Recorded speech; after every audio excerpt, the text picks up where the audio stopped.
زبا ارتدا اعوذ باللہ من الشیطان الرجیم پبارک یو سو خبر عرض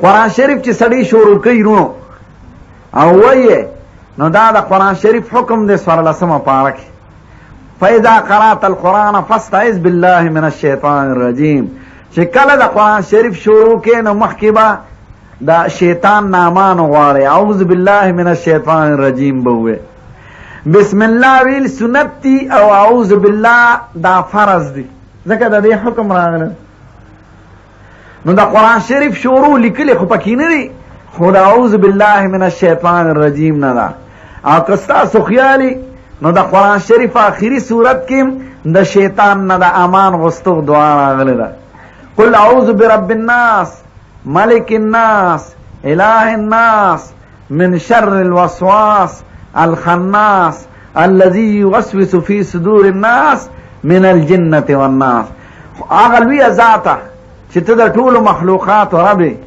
او دا طول مخلوقات بادشاہ او دا طول مخلوقات خدا استا پا دے فضل و کرم دا شیطان نامان غور دا سے خطرناک شیطان نے چی دا ایمان دا خزانے غل او مقشناس دشمن دے دا مال و دولتم غل ندے دا عقیدے دا عمال او دا اخلاق غل لے خدا استا پا فضل با ددن اخلاصیگم ددن میں بچ کے نو دا قرآن شریف شوروم دا شیطان نا پامان غستو را غل دا او پا آخر کم دا سے خکولی صورت تی چی تا تا دا خی چی دا دی شیطان نامان غور دا شیطان نونو دی سشی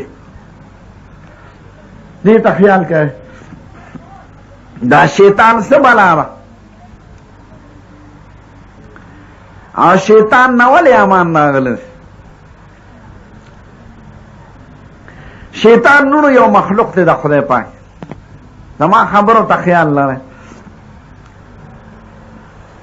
چی پستر گناہ کاری خو خدای دا سے ناشنا طاقت ورکڑی دی چی دا انسان پر گنو کی گرزیدی شی دا انسان زړه تزان نسی دا انسان دماغ تزان نسی ہر زی ورطا نزدی دی نمی کردوس تی عزازیل دی حارس تی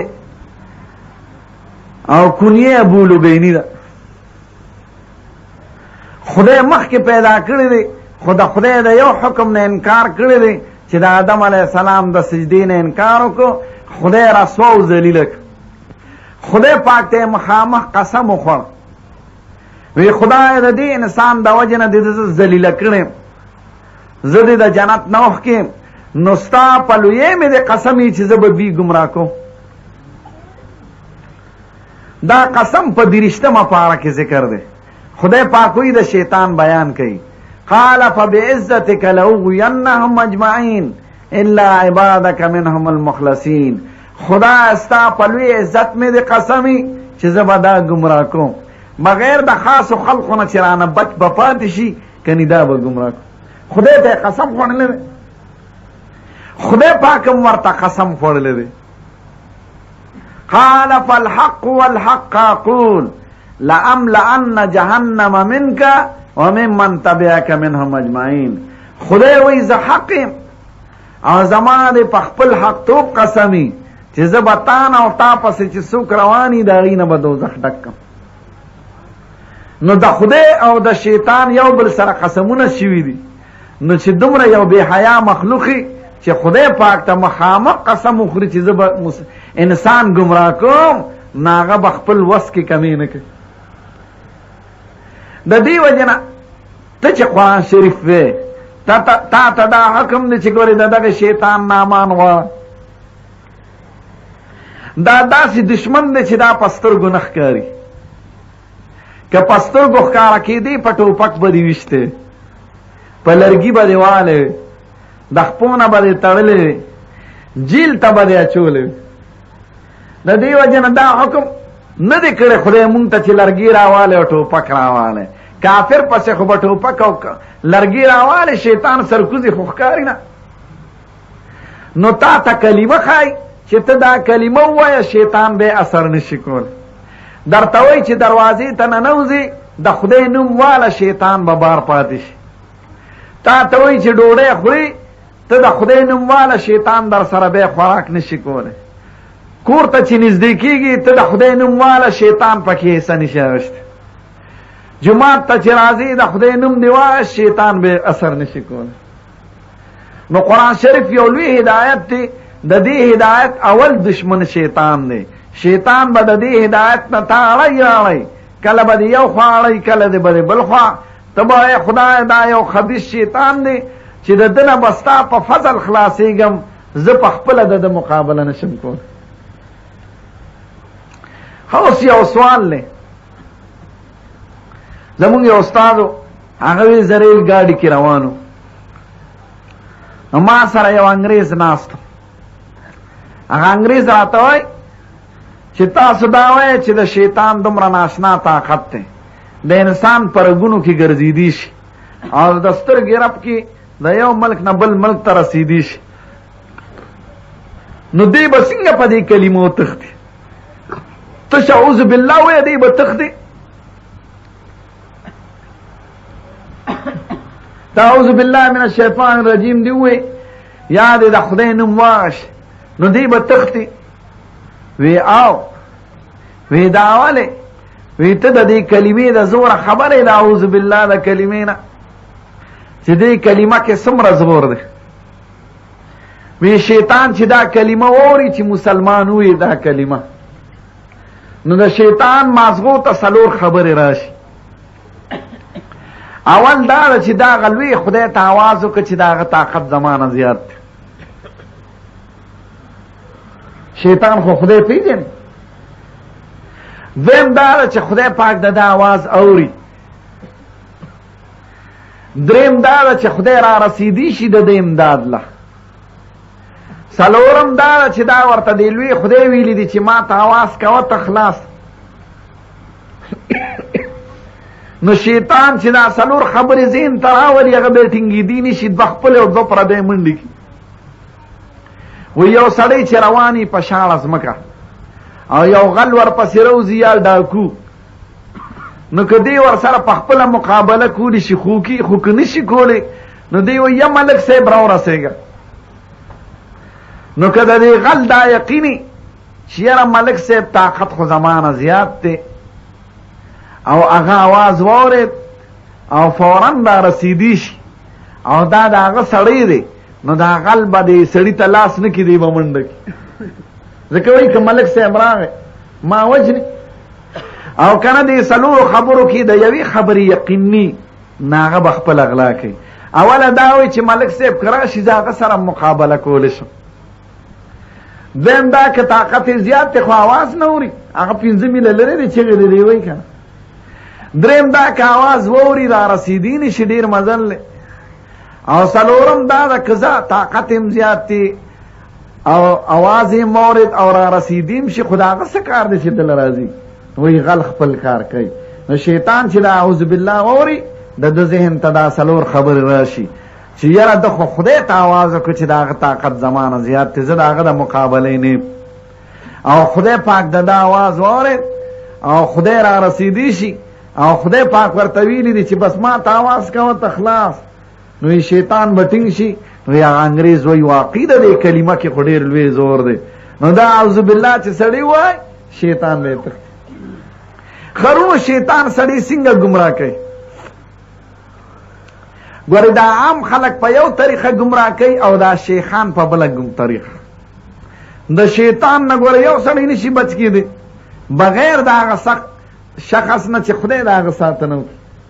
ځکه خدای ویلي دي زما په نیکانو بندګانو ستا بیا وس نه رسي.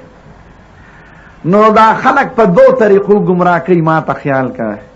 عام خلک لکه ګیره خریل ښه نه دي، په ګیره خریلو کې دغه کې چې یاره ته به ډولۍ ښکارې، خشته به ښکارې، مزېدار به ښکارې. که ګیره دې پرېښوده نو دوی بوډا سړی به درنه جوړ شي. څوک په غلا باندې عادت کي، څوک په حرامو، څوک په پوډرو، په هغه ګناهونو چې تیم ګناه ګڼي او زیم ګناه ګڼه. عام خلک خو په دې ګمراه کوي.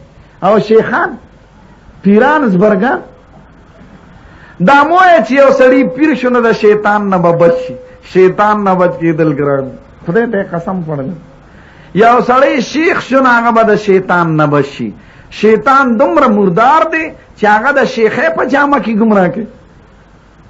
هغه باندې به یو عبادت شروع کی چې هغه به نه خدای ویلي، نه به رسول ویلي، نه به صحابه کرام ویلي، د تبا د عبادت پرنګ کې یو شی پیش کی، نو دی به په دې لاره ګمراه کی.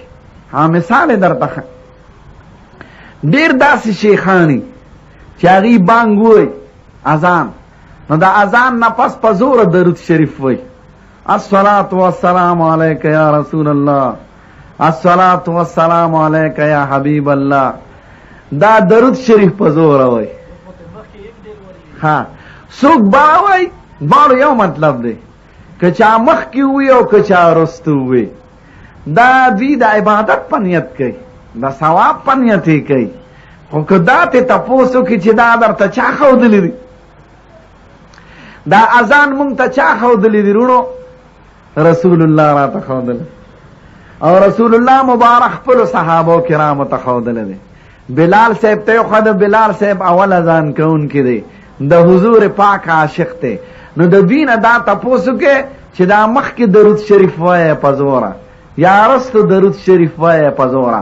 دا مونږ ته پیغمبر ښودلی دی؟ نه. دی اصحابانو ته ښودلی دی؟ نه. دی بلال صاحب ته ښودلی دی؟ نه. دا صحابه وی؟ نه.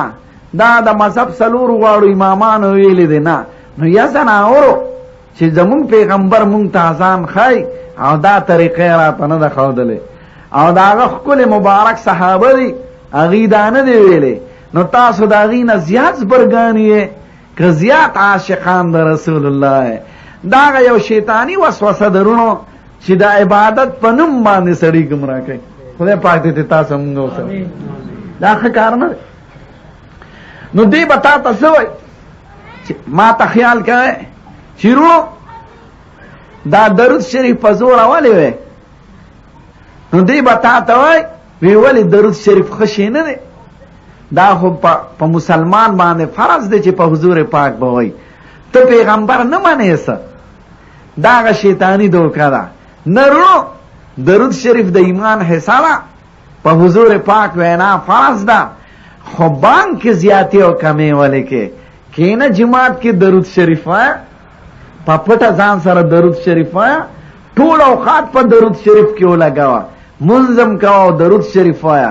مونږ خو د درود شریف نه منع کوو، مونږ وایو د اذان په شکل اذان سره ولې زیاتې او کمې وکړو. دا د شیطان هغه لار ده چې دا شیخان ګمراه کوي. رو تاسو ته بانګ شروع کیږي د الله اکبر نه، الله اکبر الله اکبر، که چا په زوره بسم الله وی ورسره لکه د اذان په شان په زوره وی، دی غلطي وکړه که ټیک کار یې وکړه؟ غلطي وکړه. اوس که ورته وی چې دا ولې وی، نو دی به درته وی ولې بسم الله ښه کار نه دی څه؟ بسم الله ګوره ډوډۍ سره خلک وی داسې وی داسې وی، نو که ما بانګ سره وی نو څه ګناه وشوه؟ نه، بانګ سره دې ګناه وکړه، ځکه د بانګ نه مخکې دا په زوره نه ده راغلی. ته خو د پیغمبر هغه ښکلې طریقې په خپل عقل باندې ماتې، دا درته چا وی؟ ګوره د بانګ په آخر کې راغلی دي لا اله الا الله، الله اکبر الله اکبر، لا اله الا الله. نیمګړې کلمه ده، ځکه پوره کلمه داسې ده لا اله الا الله محمد رسول الله، داسې ده که نه ده؟ خو که چا بانګ کې ورسره ده ووی، په زوره ووی لا اله الا الله محمد رسول الله، نو تاسو به وایئ که نه وروڼو چې دا دې غلطي وکړه؟ غلطه ده که نه ده؟ که هغه درته ده ووایي چې ما پوره کلمه وویله نو ما څه غلطي وکړه، مونږ وایي د دې کلمې ځای جدا دی، جان لکینه لا اله الا الله محمد رسول الله وایه. غلط کار دې ده وکړو چې تا په بانګ کې د ځان نه خبرې زیاتې کړې. بانګ خو د دواړو جهانو سردار چې مونږ ته ښودلی دی، او د هغه ښکلې صحابه ویلی دی، او بلال صاحب او مؤذنین به وي، هغې به د الله اکبر نه شروع کو، په لا اله الا الله باندې به یې ودرو. نه مخکې په زوره څه ویلي دي، نه رسته په زوره څه ویلي دي. دا خو د شریعت پولې دي، دا شریعت پولې ولې ماته؟ نو دا شیخان دا شیطان په دې طریقه ګمراه کوي. پوه شئ که نه؟ ګناه خو ګناه ده، هغه د عبادت په رنګ کې ګمراه کوي. یو ځل معاویه صاحب د کوټې د پاسه ملاست رضی الله عنه چې ملاستو نو نیمه شپه شوه د تهجد وخت شیطان راغی او د خټې ګوتې نه یې وخوځه چې پاسه مانځه وخت چې راویښ شو هغه د لوی عزت خاوند و حضرت معاویه رضی الله عنه دیو پېژنده واړه او د انسان په شکل و کلک یې د لاس نه ونیو بیا ترې پټېدی نه شو وی دا دې ولې راختلې زما کوټې ته او زه دې راویښ کړم وی صاحب مانځله مې راویښ کړه ګناه مې وکړه څه چې مانځله مې راویښ وی نه ته خو مانځله څوک نه راویښې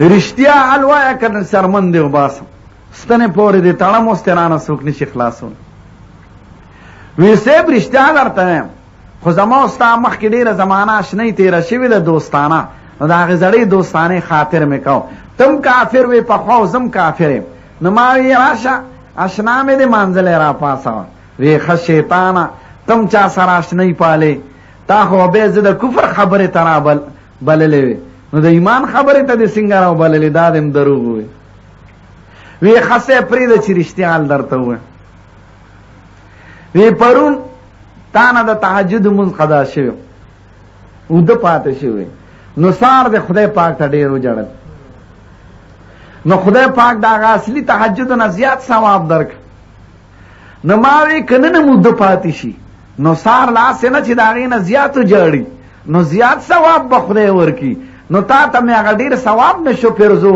ځکه مې اصل وخت له راپاڅول په هغې خپل شیطانۍ کې م کام داسې یو بوډا سړی روزانه به په شیطان سل کرته لعنت وي نو چاته کنزل کول څه ثواب نه دی چې سړی شیطان یادوي نو خدای ولې نه یادوي خدای به یادوي شیطان نو ده دا وظیفه کړې وه دا به م ورته چا ښودلي قمقل شیخو نو چرته دی د دیوال خواته ناست دا بوډا شیخ شیطان راغی د زلمی په شکل دی بوډا ته وی باباجي د دې دیوال نه را دې خوا شه دا دیوال را پروزي چې را دې خوا شو اتفاق ده او دیوال را پرېوت دا بوډا سړی ورغی زر یې د دې زلمي لمنو نیوله وی بچي ته خو ډېر ښه سړی زه دې د لوی غم نه بچ کړم زه دې د مرګ نه بچ کړم ته څوک یې قربان بچیه داسې داسې او ورته وی کاکاجي څه کې خو د مرګ نه مې بچ کړې نه وی نه راته بال وی ته خو ډېر ښه سړی وی کاکا زه هغه سړی مه چې روزانه را باندې سل کرته لعنت وی زه شیطان یم وی ښه ته خو ډېر زیات ښه سړی چې بیا در باندې نه ویم دوکه کېږي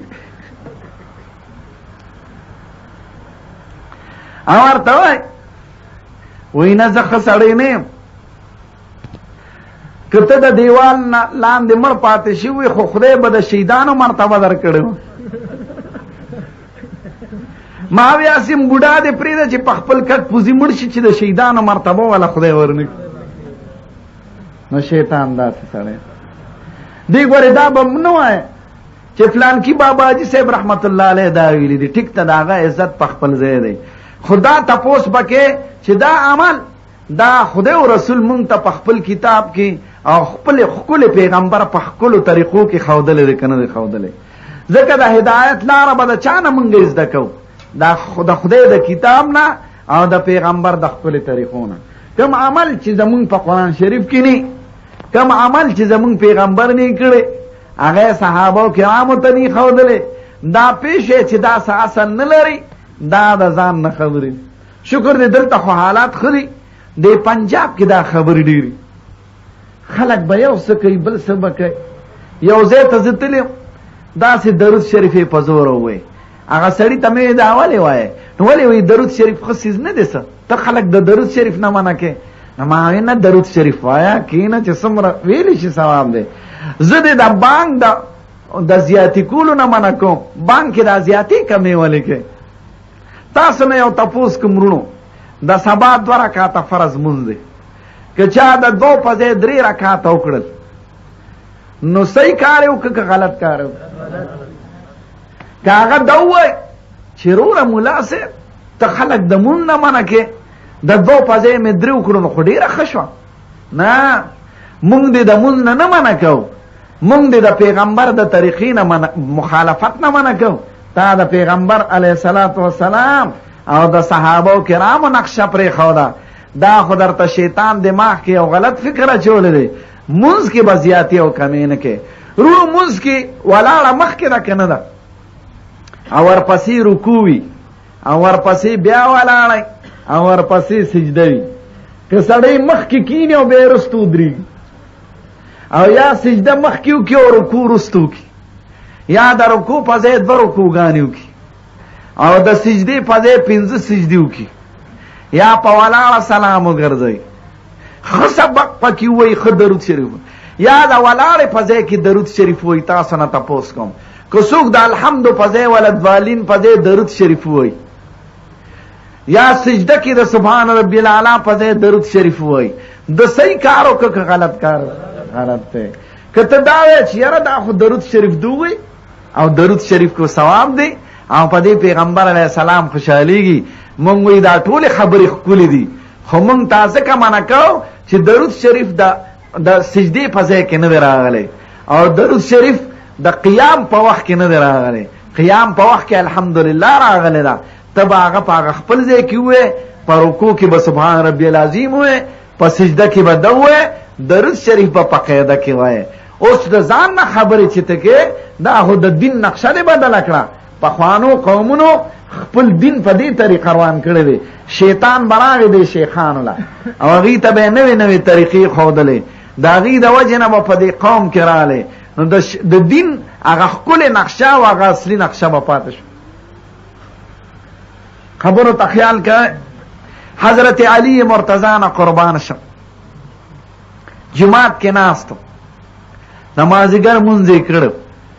نو د مازدیګر نه پس خو نفل نه کېږي، نو یو سړی راغی 2 رکعته نفل نیت یې وته، ورته وایي وروره دې وخت کې نفل نه کېږي. نو دا سړی ورته وایي وی ما به خدای په عبادت نیسي څه، زه د خدای 2 رکعته مونځ کوم او خدای ته سجده لګوم او خدای نه سوال کوم، نو ما به خدای پاک په عبادت دوزخ له بوځي چې ته راته وایې مه کوه. نو علي صاحب وخندل، وی ګوره شیطان ګمراه کړی، شیطان څه شیطان ورته وایي په عبادت به خدای دوزخ ته نه بوځي، د ښکلې پیغمبر د طریقې په مخالفت به دې بوځي. هغه خدای وخت کې مونږ نه دی کړی، مونږ ته یې ویلي د مازدیګر نه پس نفل نه کېږي. ته د ښکلې پیغمبر د طریقې نه ولې بدل ځې؟ عبادت کوه، د عبادت خپل وخت دی چې ماښام شي چې څومره نفل کولی شي، او چې بیا د نفل وخت راشي کوه، دې وخت کې نه دی راغلی، د دواړو جهانو سردار نه دی کړی او د هغه ښکلې اصحابانو نه دی کړی. نورو د بانک سره مخکې اضافه او کمون دا هغه شیطان ګمراه کوي سړی. د عامه ګناه خو هر سړی پیژني، خو د شیخانو ګناه پیژندل ګراني، ځکه خلک خو هغوی ته په ښکلې نظر ګوري او هغه شیطان دوکه کړي. هغه هم کله د ناپوهۍ د وجې نه کوي، پوهېږي نه، خو پوهېدل یې پکار دي، ځکه دا ناپوهي دا د خدای په نزد عذر نه ده. داسې نورې خبرې وي. رو عقل او رواج سړي ته لار نشي ښودلی. عقل خو به درته دا وایي دا وکړه، او عقل به درته دا وایي دا وکړه. که عقل پسې ځې او په خپل خیال پسې ځې، نو قسم دې د دین نقشه او د ژوند نقشه به بدله شي. نه ته به هغه لوی رڼا ته ګورې، هغه ښکلې پیغمبر ته چې د هغه نه لوی رڼا نشته چې خدای پاک مونږ ته رالیږلې ده. هغه جامې څنګه اغوستې دي، هغه خوراک څنګه کړی دی، هغه عبادت څنګه کړی دی، هغه روجي څنګه نیولې دي، هغه مونځ څنګه کړی دی، چې چرته هم کله شوبه شي نو خدای د ځان نه پکې خبرې مه کوه. که عقل پسې سړی ځي نو د چا عقل پسې بسي. یو 2-3 خبرې تاسې ساده کوم. دې ودونو ته ګوره، د دې ځای رواج خو راته نه دی معلوم، خو د وزیرستان زمونږ شاګردان مې تللی مې په دورو کې او نکاحګانې مې بعضو دوستانو له تړلي دي. یو لوی عالم وزیرستان او زما شاګرد دی، هغه راته وایي وی زمونږ د وطن دا رواج دی چې نکاح وتړي ښځه یې راوستي، دی به 4 او 5 میاشتې کور ته نه ځي، نه به د ورځې ځي نه به د شپې ځي. نو ما ته وی زه 15 میاشتې پس کور ته تللی او عالم ما وی ولې وی دا زمونږ د وطن رواج دی که زه تلم په شرمولو وی زمونږ وطن کې دا دی چې دا نو ورته ووایي چې ښه دا تاسو کره مېلمانه راغلې ده نو ته دومره بې دغې بې ادبې چې ته دومره کور ته زر ځې دا اوس دماغ کې ورته اچولي شوي دي نو ما ورته وی ځناور هغه خو مې شاګردو ما وی چې مېلمه څوک راولي د مېلمه څوک تپوس کوي که نه کوي مېلمه م راوستی دی او تپوس یې نه کوي دا وی زمونږ وطن کې یوازې د هغې عقل کې دا یو هلک له مې نکاح تړله نکاح مې تړله خړې پړې جامې اغوستې وي خیرنې ما هلکه دا واده ستا نه دی څه وی واده زما دی که نو ما وی چې ستا واده دی نو زمونږ وطن کې خو چې چا وادي خشته جامې اغوستي وی دا خو دلته ډېر سخت بد ګڼي بیا به راپورې خلک خاندي چې ښه ستا واده دی نو تا ښکلې جامې اغوستې دي د هغې عقل هغې ته دا ښودله په بعضې مصر کې او په شام کې او په عراق کې د امیانو کې دا رواج دی چې د سړي کومې ښځې سره د نکاح پروګرام وي مور پلار یې خبره وکړي نو د نکاح نه به مخکې د هلک او جینۍ یو میاشت ګرځي جدا ځای کې هلکه ځناورو دا ولې دا مسلمانان دي وی دا خو چې د یو بل د خوی بوی نه خبر شي او سال له طبیعت لګي نو نکاح رستو تړي خو دوی به ګرځي یو میاشت په هوټلو کې به شپې تېروي د سیند په غاړه به ګرځي ځان لا نو تاسو په خپله خیال کوئ چې اور او پنبه یو ځای کېږي هغې به څه کوي نو ړومبې اولاد یې وي حرامیان ته به حیران شې چې کمبختانو دا څه کوي دا رواج دی ته به سړي سره خبرې کوې او تا سره به یې جواب مخکې ښځه درکړي موږ بعضې علاقو کې ګورې موږ سره به ښځې ستړي مشي نه کوي نه به را سره لاس راکړي که سړي سره د ستړي مشي وکړه او ښځې له د لاس ورنه کړه هغې پې ډېر خفه کېږي دا زموږ د ښځې د بې عزتي وکړه د هغې عقل دا هغې ته ښودلی دی رونو که سړی په خپل عقل پسې دي دا ټول د شیطان هغه تلبیس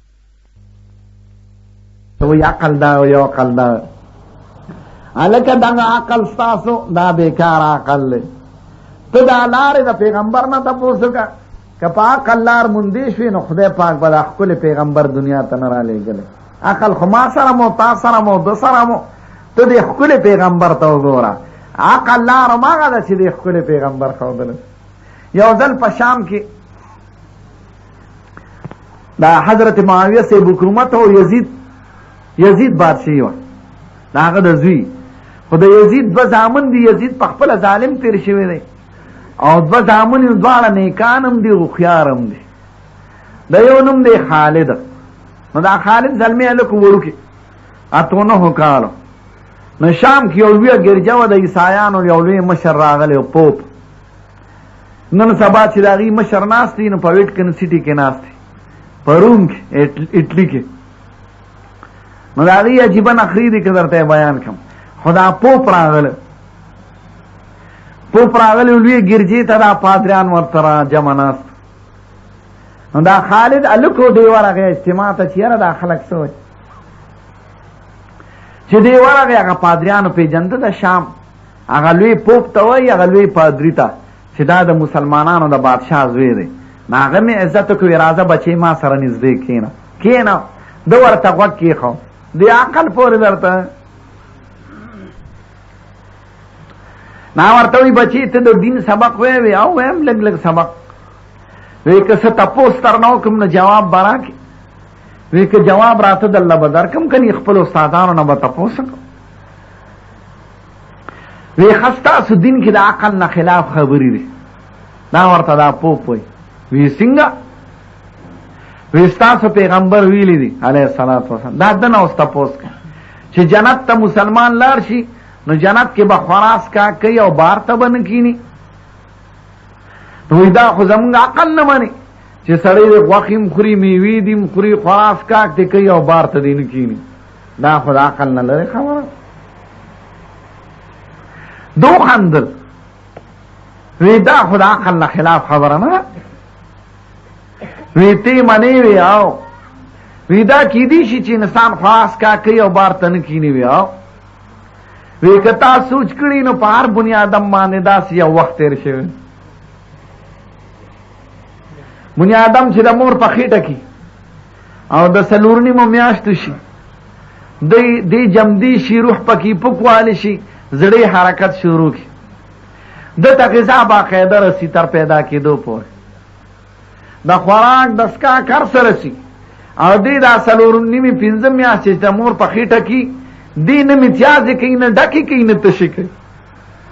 هر انسان چې دومره موده خدای پاک بے بار ته ساتلی شي، نو دا انسان ډېره موده هم ساتلی شي. نو هغه سړي وي ټیکټي وي هوښیار. زمونږ په دین کې د عقل نه خلاف خبره نشته، خو عقل هغه دی چې پیغمبرانو مونږ ته ښودلی. بیا ورته وایي وی بچی ته خو ډېر هوښیار یو بل تپوس درنه کوم، وی جنت کې چې خلک میوې خوري نو ستاسو پیغمبر وای چې یو اونې نه به میوه راشوکې او خلاصېږي به نه؟ وی دا خو زمونږ عقل نه مني. یو اونه ده او هغې کې د شمېر څانګې دي، نو مثلا د شمېر مڼې دي پکې، یا سې امرود یا څه بل څه، نو خو چې یو شو کل خلاص شو. نو دا هم د هغه د بې عقلۍ خبره، کوم ذات چې د اونه میوه پیدا کړي هغه پکې پیدا کولی شي. ده ته وایي دا پادري چې زه خو په دې خبره نه پوهېږم. دی ورته وایي دا خو اسانه خبره ده، یو څیز نه به میوه راشوکې او خلاصېږي به نه. وی د دې څه مثال شته په دنیا کې؟ وی او ستا مخې ته څه پراته دي؟ کتاب ورته پروت انجیل شریف. وی دا تا لوستی دی که نه؟ وی او وی دا دی اولولي دی اولولي دی کې د شمېر پاڼې دي، هر سړی د دې کتاب نه د خپلې پوهې مطابق فایده اخیستی شي، خو د کتاب په پاڼو کې به فرق راشي؟ وی نه، د کتاب په پاڼو کې فرق نه راشي. تا ته زر مسلې زده کړې، ده ته شلې زده کړې، ده ته خپله فایده واشته. وی دقه شان به د جنت میوونه هر سړی فایده لي او هغې کې به فرق نه راشي. دا ده په خپل عقل جواب وکړو.